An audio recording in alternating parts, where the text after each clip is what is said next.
श्री तीर्थंकर चरित्र video number 22। हमने पिछले वीडियो में धाई द्वीप और 15 क्षेत्रों के बारे में शॉर्ट में जाना और हमने देखा किस क्षेत्र में आरों का प्रभाव रहता है।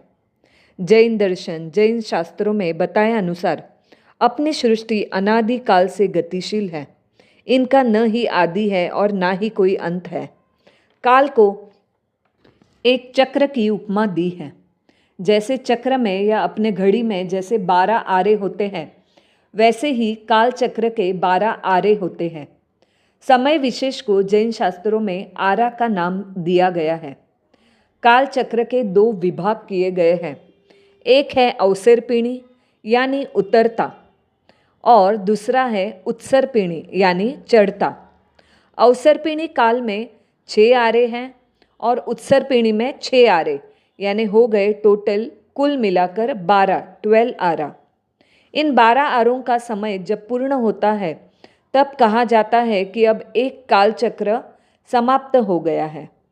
अवसर्पिणी काल यानी जिस काल में जीवों की शक्ति, हाइट यानी अवगाहना, आयु यानी एज, ये क्रमशः घटती जाती है और एनवायरमेंट, प्रकृति की संपदा, पर्यावरण की सुंदरता भी क्रमशः घटती जाती है।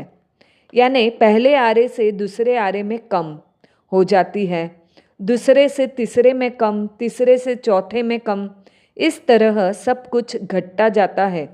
यानी अवसर्पिणी यानी उतरना सब कम कम होते जाता है, सुख से दुख की ओर। उसका उल्टा है उत्सर्पिणी काल, जिसमें ऊपर चढ़ेंगे दुख से सुख की ओर। उत्सर्पिणी काल में शक्ति, हाइट यानी अवगाहना, आयु यानी एज, जमीन की सरसता, पर्यावरण की सुंदरता, इस सब में क्रमशः बढ़ोतरी, वृद्धि होती है। इसे यानी इस काल को कहेंगे उत्सर्पिणी काल। अवसर्पिणी काल समाप्त होने पर उत्सर्पिणी काल आता है और उत्सर्पिणी समाप्त होने पर अवसर्पिणी काल आता है। यानी अनादिकाल से यह क्रम चला आ रहा है और अनंत काल तक ये क्रम चलता रहेगा। ये एक काल चक्र टोटल 20 कोड़ा कोड़ी सागरोपम का है। पूरा एक काल चक्र 20 कोड़ा कोड़ी सागरोपम का है। तो अभी सागरोपम ये मेजरमेंट यानी क्या? तो सागरोपम को समझने के लिए हम सबसे पहले पल्योपम को समझेंगे। हम कल्पना करते हैं एक योजन यानी करीबन 12 से 15 किलोमीटर लंबा, चौड़ा और उतना ही गहरा एक खड्डा या कुआं है। एक योजन का क्या है? खड्डा है या कुआं समझ लो। उसमें नवजात शिशु के आंखों के बालों को टुकड़ा कर करके, यानी कोई भी बालों को छोटा छोटा टुकड़ा कर करके उस खड्डे में डाला है। पूरा दाब दाब कर, प्रेस कर कर वो बाल पूरे खड्डे में भर दिए हैं। इतना ठूस ठूस कर, प्रेस कर कर टाइटली बाल भरे हैं कि उसके ऊपर अगर समझो चक्रवर्ती की सेना भी जाए तो भी वो बाल हिले या दबे नहीं, इतना प्रेस करके भरा है। इतना टाइट भरा है कि इवन नदी का प्रवाह भी ऊपर से निकले पर एक बूंद पानी भी अंदर न जा सके। वैसे खड्डे में से अगर हम सोचे कि एक बाल निकाला, ऐसे 100 साल में एक बाल निकाला, 100 ईयर्स में सिर्फ एक बाल निकाला, यानी उस खड्डे या कुएं में से 100 वर्ष बाद एक एक बाल निकाले तो कब वो खड्डा खत्म होगा, जितने समय में वो खाली होगा उतने समय को एक पल्योपम कहते हैं। यानी आप सोच सकते हो कि कितना ज़्यादा टाइम है ये पल्योपम। और एक सागरोपम यानी 10 कोड़ा कोड़ी पल्योपम। पल्योपम का मेजरमेंट हमने देखा ऊपर एक एग्जाम्पल से, तो वो एक पल्योपम है। और एक सागरोपम यानी 10 कोड़ा कोड़ी पल्योपम है।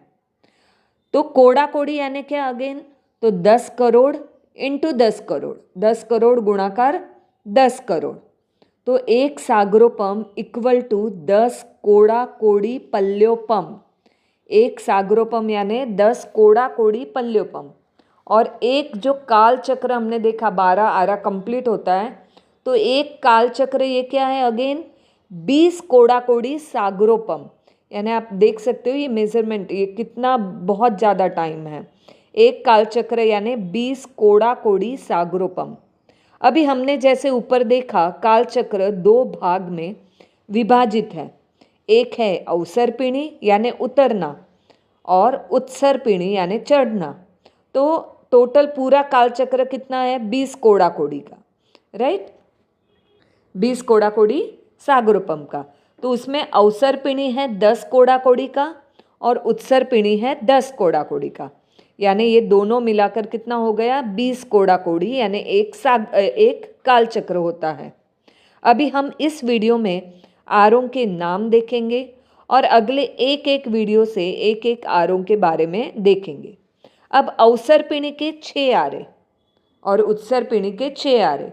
तो अवसर्पिणी के 6 आरे, पहला है, जैसा हमने देखा अवसर्पिणी यानी क्या, उतरता सुख से दुख की ओर। तो अवसर्पिणी में सबसे पहला आरा होता है सुखमा सुखमा, उसमें सुख ही सुख है। पहला आरा है अवसर्पिणी में सुखमा सुखमा, या जिसे सुषमा सुषमा या एकांत सुषमा भी कहते हैं। दूसरा है सुखमा, या जिसे सुषमा भी कहते हैं। तीसरा है सुखमा दुखमा, या जिसे सुषमा दुष्मा भी कहते हैं।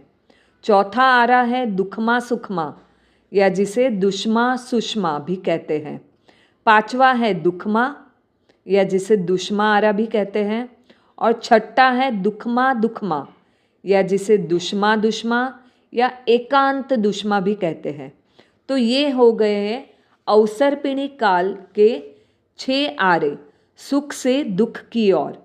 पहला है सुखमा सुखमा, दूसरा है सुखमा, तीसरा है सुखमा दुखमा, चौथा है दुखमा सुखमा, पांचवा है दुखमा और छठा है दुखमा दुखमा, यानी सुख से दुख की ओर। ये है अवसर्पिणी काल के 6 आरे। अभी उत्सर्पिणी काल के ऐसे ही आरे हैं, पर यहाँ पे उल्टा क्रम चढ़ेगा, चढ़ना यानी दुख से सुख की ओर। यानी जो हमने ऊपर छठा आरा देखा है दुखमा दुखमा, वो यहाँ पे क्या रहेगा, स्टार्ट में रहेगा पहला। यानी ऊपर जो आरे हमने देखे 1st to 6th, यहाँ पे उत्सर्पिणी में वही आरे पर उल्टे क्रम में रहेंगे। तो उत्सर्पिणी काल का पहला आरा कौन सा रहेगा, दुखमा दुखमा, दूसरा रहेगा दुखमा, तीसरा रहेगा दुखमा सुखमा, चौथा रहेगा सुखमा दुखमा, पांचवा रहेगा सुखमा। और इस काल चक्र को पूरा करने का लास्ट 6th यानी पूरे काल चक्र का 12वां आरा सुखमा सुखमा, यानी दुख से सुख की ओर गए उत्सर्पिणी काल में। तो ये हमने आरों का नाम देखा, उत्सर्पिणी और अवसर्पिणी दोनों के 6 आरे, टोटल मिलाकर 12 आरे। अब हम सब अभी इस काल चक्र के कौन से काल में है, तो अवसर्पिणी काल में है, यानी कौन से, उतरते काल में है, जहाँ पे सुख से दुख की ओर। तो हम कौन से आरे में है, उसके अवसर्पिणी के 5वें आरे में है। 5वां कौन सा है, तो दुखमा आरा है। प्रभु महावीर स्वामी के निर्वाण के बाद ये आरा चालू हुआ है और करीबन 2600 साल पूरे हो गए हैं और करीबन 18,400 साल 18,400 ईयर्स अभी तक बाकी है। यानी 2600 और 18,400 मिलाकर कितने हो गए टोटल, 21,000 सालों का, 21,000 वर्ष का यह 5वां आरा होगा, 5वां आरा होता है। जो हम आगे हर एक आरे का वर्णन देखेंगे उसमें वापस विस्तार से जानेंगे। और ये 5वां आरा पूर्ण होने के बाद इस काल चक्र के यानी अवसर्पिणी काल के 6ठे आरे, छठा जो आरा है जो है दुखमा दुखमा यानी एकांत दुखमा, वो चालू होगा। यानी ये 5वां आरा पूर्ण होने के बाद 6ठा आरा दुखमा दुखमा चालू होगा, जो वापस 21,000 वर्ष का होगा। इसीलिए हम अभी 5वें आरे में हैं और इतनी धर्म आराधना करनी है कि हमारा जन्म 6ठे आरे में यहाँ पे हो ही ना, क्योंकि अगर 6ठे आरे में यहाँ जन्म हुआ तो हमें कंपल्सरी तिर्यंच या नरक में जाना पड़ेगा, क्योंकि 6ठे आरे में बहुत ही हिंसा मांसाहार होगा, जो हम आगे जाके आरे के वर्णन में देखेंगे ही। और ये जो अवसर्पिणी काल के छठा आरा पूर्ण होने के बाद अवसर्पिणी पूर्ण होगा और बाद में उत्सर्पिणी चालू होगा। और उत्सर्पिणी चालू होगा जैसे हमने देखा कौन से आरे से, तो दुखमा दुखमा से, यानी जो 6th आरा है उससे। यानी दुखमा दुखमा कितनी बार होगा? 2 बार होगा। एक तो अवसर्पिणी के आखिर में था और बाद में उत्सर्पिणी के शुरुआत में। यानी सुन के ही बहुत डर लगता है। दुखमा दुखमा आरा कंटिन्यूस लगातार 21,000 वर्ष, अधिक 21,000 वर्ष, यानी टोटल 42,000 42,000 वर्ष के लिए रहेगा। और बाद में उत्सर्पिणी के आगे जावे तो दुखमा दुखमा के बाद में दुखमा, बाद में दुखमा सुखमा, बाद में सुखमा दुखमा, बाद में सुखमा, बाद में सुखमा सुखमा। इस तरह अवसर्पिणी काल भी पूर्ण होगा। इस तरह से अवसर्पिणी 10 कोड़ा कोड़ी और उत्सर्पिणी 10 कोड़ा कोड़ी का टोटल 20 कोड़ा कोड़ी सागरोपम का एक कालचक्र पूर्ण होगा। इस तरह हमने इस वीडियो में कालचक्र, अवसर्पिणी और उत्सर्पिणी काल और विविध आरों के नाम देखे। अभी अगले वीडियो में हम एक एक आरों के बारे में विस्तार से जानने का प्रयास करेंगे। अविधि आशात्ना मिच्छामि दुक्कडम।